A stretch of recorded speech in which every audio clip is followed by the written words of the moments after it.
இன்னைக்கு கிறிஸ்தவங்களா இருக்கிறவங்களோட கூட நிறைய வாழ்க்கையில பிரமாணம் இல்லை. தகப்பனுடைய தாயுடைய வாழ்க்கையில பிரமாணம் இல்லை, பிள்ளையுடைய வாழ்க்கையில பிரமாணம் இல்லை. பிள்ளையை கண்டிக்கிறது இல்லை, பிள்ளையை சரியாய் வளர்க்கிறது இல்லை. ஏன்னா அப்பா அம்மாவே அப்படிதான் இருக்குது, அப்படிதான் இருக்கு. ஒரு காலங்களில் நீங்கள் பிள்ளைங்களை சொல்லலாம், கண்டிக்கலாம், சத்தம் போடலாம். அம்மாவுக்கு நீங்கள் வாழ்ந்த காலத்தில் ஒருவேளை நீங்கள் அப்பா சொன்னாலே அப்படியே பயந்துருப்பீங்க, அம்மா சொன்னாலே பயந்துருப்பீங்க. இப்போ இருக்கிற பிள்ளைங்களை பார்த்தா நீங்கள் தான் பயப்படணும். அக்கா கையை அக்கா பிடிங்க, அக்கா கையை பிடிங்க.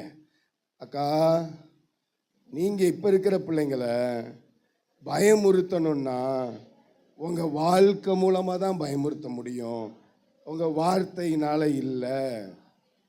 நீங்கள் பிள்ளைய பொய் சொல்லாதன்னு சொன்னால் நீங்கள் புருஷங்கிட்ட பொய் சொல்லாமல் இருக்கணும். நீங்கள் பையன்கிட்ட பொய் சொல்லாதன்னு சொன்னாக்க நீங்கள் பொண்டாட்டிக்கிட்ட என்ன இல்லாமல் இருக்கணும். பர்மா காலனியில் இருந்துக்கிட்டு திருவரம்பூரை சொல்லக்கூடாது, திருவரம்பூரில் இருந்துக்கிட்டு பர்மா காலனியை சொல்லக்கூடாது. எங்கே இருக்கிறீங்களோ அந்த இடத்தை சரியாய் சொல்ல வேண்டும். ஆமேன்னு சொல்லுங்க.